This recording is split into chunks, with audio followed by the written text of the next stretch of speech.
আয়েশা দেখেন একটা বাক্স কাঠে লাগানো। দূর থেকে মুসা নবীর বোন সব তাকায় তাকায় দেখে, অন্তরের ভিতরে ভয়। বোনের অন্তরে তো ভয় জাগবেই। যার ভয়ে আমার মা নদীতে ভাসায় দিল আমার ভাইটাকে।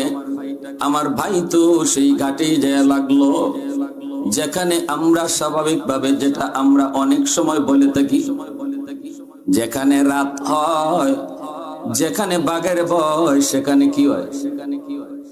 ওই না, যেই ফেরাউনের ভয়, ওই ফেরাউনের ঘাটি যায় লাগলো।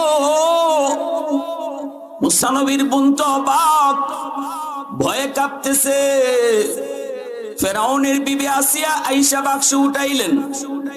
বাক্স খুইলা দেখে একটা সুন্দর বালক, এত সুন্দর একটা দুধের বাচ্চা।